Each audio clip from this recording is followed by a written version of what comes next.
Hey there everybody, Brian here. In this video I want to show you this car here. This is a 2020 Honda Civic. It's a 1 litre turbo petrol, but this one is actually like the phase 2 version. So I'll show you what I mean by that, just where they had some nice differences on the bumpers and the headlights from late part of 2020 onwards. In the video we'll run through features on the inside and the outside of the car. I will go for a quick drive in the car as well. And so by the end of the video you'll have a better idea of what these cars are all about. If you're interested in something like this, then do give me a shout. If you're, well, I suppose if you want information on the car, or if you want to know about trading in your car, or financing, or whatever you want to know. So best way to do it, 086 843 1945.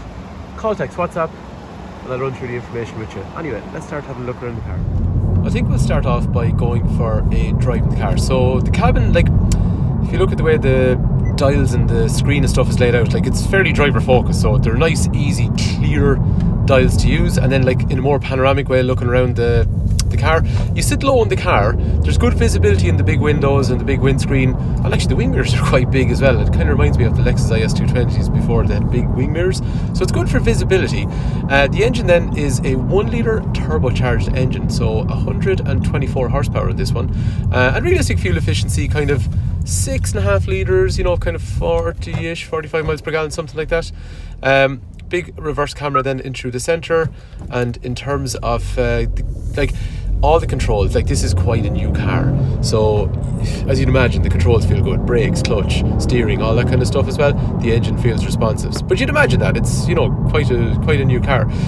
There's nice thumpy sound off the engine. The gearbox is lovely, and read any review on Honda Civics, the gearbox is always really nice to use. And these cars are actually quite wide for the size of segment they're in, so they give you good confidence when you're driving them. So they drive really good. Anyway, I was saying to you on this one, this is the phase 2 version of this model of Civic. So what I mean by that, a couple of features that are really nice. So if you look at these here, they have fog lights which become LED. They have this nice kind of, and how would you say, this little shape along through here which breaks up the big black section in through there, and it kind of mimics the shape of the headlight above it.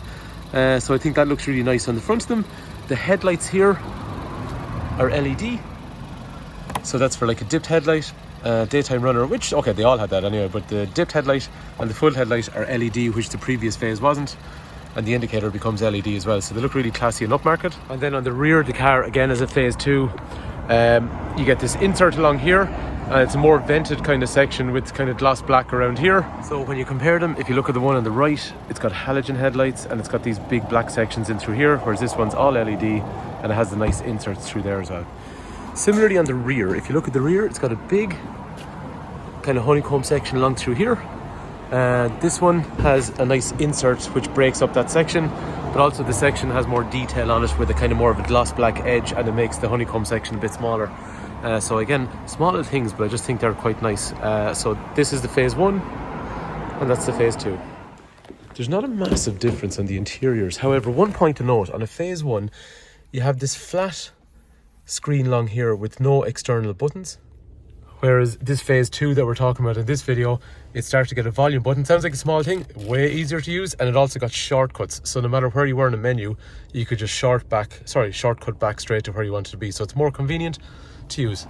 So that gives you a better idea of the difference between phase 1 and phase 2, so and why there's some nice stuff in this phase 2. One other thing as well we did, 1 litres normally come with chrome around the windows, because everything else is black in the car. I don't think it makes sense, so we've gloss blacked it instead of the chrome.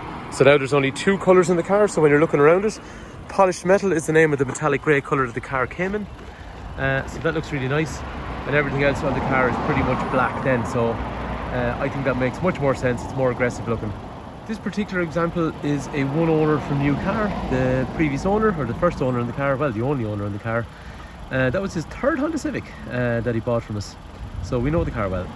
In terms of the wheels, so the wheels used to be more of a diamond cut finish, and diamond cut's quite nice, but they're really hard to keep, and a lot of people, when they trade them in, they end up kind of, the wheels need sort of refurbishment, so they've gone with a more gloss finish rather than a diamond cut.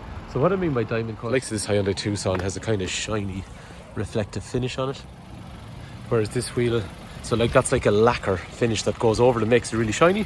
These ones is more of a kind of it's a shiny finish, but it's a metallic shiny finish, like what you'd have on the body. On polished metal, actually, it works really well because the colour of the wheels is so close to the body colour of the car. One thing I always loved about these cars was they were so unique. They were like nothing else on the road. So even from the rear, from the front, I think they're very unique when you see them driving up behind you, and from the rear, those taillights are so distinctive at night time. So they're just, again, something that's different. There's so many kind of regular cars on the road, Focuses and Golfs and things like that, and they're all really nice cars, and they all have, you know, their advantages, but I like these because they're just a little bit different, and especially in the Phase 2 with the little inserts on the bumpers, I think it's really nice. Simple actual details, like Honda nerdy stuff. There's 2 spoilers, so the spoilers look nice. One of them is gloss black, one of them is colour coded, but it pulls air off the car in an aerodynamic way. Like, there's gloss black here, but then the taillights themselves have gloss black in through here. So it's just when you start looking around cars, there's so many details that actually make a car look really cool that you don't kind of essentially see. You sort of see it as one thing, but when you start to look at the details on it, like I really like the fact that they have these side running lamps up through here. Probably very hard to observe during the day, but at night time when you're driving behind one of these, you can see basically the taillights there, but if you're kind of, you know, a little bit either left or right of the car, you can see these kind of side markers, and it makes the car look really wide at the front. They're an awesome car. Like, we have had in our own house, personally at home, 4 Honda Civics in a row, and we actually have one identical to this at the moment in a different colour. So the boot was good, the car had a good level of equipment, they're very, very practical. Anyway, a few nice features. So in terms of the lights, you can turn the lights on or off using the key, but one feature that people always find fairly useful is opening the windows from the key, so you can see they come down. But actually the more useful one is locking the car, bringing up the wing mirrors, and also retracting the windows when the car is completely locked. The boot's really big on these, so that was one of the reasons that we bought them at home. Oops. So in terms of the boot size, it's really big because you have this retractable, for want of a better phrase, parcel shelf or trunk cover. So that gets out of the way. There's one of them recessed up in here, so you end up with this massive load area, and then if you want, you can drop the seats down forward and you get a super massive load area, and it's really easy, and you don't have to be like pulling out a solid parcel shelf and leaving it behind. So it's quite versatile that way. If you don't put a spare wheel in the car, you also end up with this massive load area. So that was one of the biggest attractions for us. The car was practical and cool, but it actually had a lot of storage in the boot. And when you have buggies and stuff, that makes a big difference. Tweeter, speaker, electrics for windows, child lock, armrest in through the centre, 3 head restraints, 3 3-point safety belts. Isofix, very easy to use here and here, easy to locate. In terms of size, if you're 6 foot and you sit behind a 6 foot person, this is the headroom you're going to have, but that's the kind of legroom you're going to have, so it's decent overall. Rear windows are privacy, and they're quite dark all the way around, so they look nice, but that is actually useful for small kids.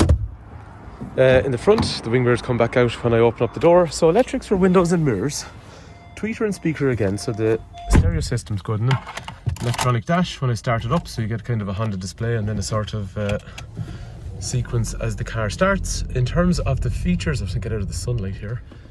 Front and rear park sensors with reverse camera in through there. Storage, USB, movable armrest, drinks holder that nobody ever seems to realise. Actually, 2 drinks holders if you leave it sitting in like that. Automatic park brake, brake hold which stops the car rolling backwards or forwards, eco to reduce how aggressive the throttle response is, and the cruise control and the air conditioner in favour of fuel efficiency. The pedals are nice because they're aluminium. USB again down through here, HDMI, 12 volt power, storage, dual zone climate. And one thing when they did this phase 2, they also put this here, so sometimes in the morning you'd have to wait for the screen to start up. It takes like 10 seconds, but everyone's so impatient these days. But now you can speed up or slow down the fan without having to have the climate screen on. So you can do pretty much everything without having to have the climate screen on. And like we're saying to you, then you have the shortcuts, okay, in through here. So I can go home, or I can go to map, or I can go to audio without having to go back out and back in. Car actually comes with an ultrasonic alarm, and also then, like every car, immobilizer and stuff. Lots of safety features on this car. So over here, the cruise control is there, but it's adaptive, so it follows the car in front. You can set how far you want to stay behind it. There is lane departure warning if you drift out of your lane, but there's also lane keep to keep you dead center in the lane if you want. After that then, driver, passenger, side airbag, steel bars for side impact protection, anti-lock brakes, emergency brake assist, controls for radio, controls for Bluetooth, trip computer, average speed, fuel efficiency, all manipulated over from here. The seat that I'm in then has lumbar support for lower back, height adjuster obviously, and the steering wheel is rake reach, so it goes in and out as well as up and down. So anyway, hopefully that video has been useful and you have a better idea of what these cars are about and what this car is about in general. If you want more information on this car, like we're saying, 086 843 1945, Brian's my name. Call, text or WhatsApp about information on the car or trading in your car or financing. Hopefully the video has been useful. Thanks a million for watching.